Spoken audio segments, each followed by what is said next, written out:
আসসালামু আলাইকুম রাহমাতুল্লাহি ওয়া বারাকাতুহু। বন্ধুরা, আপনারা সবাই কেমন আছেন? আশা করি সবাই খুব ভালো আছেন। বন্ধুরা, আজকে আমরা জানবো সূরা ইয়াসিন তেলাওয়াত করার ফজিলত কি। তো চলুন জেনে আসি। চমৎকার ফজিলত, কেউ মিস করবেন না কিন্তু। রাসূল পাক সাল্লাল্লাহু আলাইহি ওয়াসাল্লাম হাদিসের মধ্যে ইরশাদ করেন, মান করা ইয়াসিন ফি লাইলাতিন ইবতিগা ওয়াজহিল্লাহ গুফিরা লাহু। অর্থাৎ, যে ব্যক্তি রাত্রিবেলা সূরা ইয়াসিন তেলাওয়াত করবে, আল্লাহ তাআলার সন্তুষ্টির জন্য আল্লাহ পাক তাকে ক্ষমা করে দিবেন। সুবহানাল্লাহ। এই হাদিসটি কিন্তু তাফসীর ইবনে কাসিরের মধ্যে বর্ণিত রয়েছে। তো বন্ধুরা, আমরা সবাই রাত্রিকালীন এই সূরা ইয়াসিন তেলাওয়াত করব, তাহলে আল্লাহ পাক আপনার গুনাহ মাফ করে দিবেন। এবং অন্য হাদিসে রয়েছে, মান করা ইয়াসিন ফি সাদরিন নাহার কুজিয়াত হাওয়াইজহু।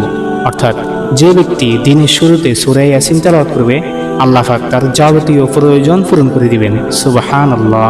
বন্ধুরা, আমরা যারা আরবি পারি তারা আরবিতে পাঠ করবো সূরা ইয়াসিন, আর যারা আরবি পারি না তারা কমসে কম বাংলাতে পাঠ করে ফেলবো। তারপরেও আমরা এই যত সওয়াব আছে সবগুলো পেয়ে যাব।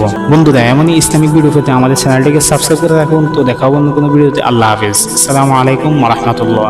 এবং এই ভিডিওটি অন্যকেও শেয়ার করে দিন, তাকে দেখার সুযোগ করে দিন।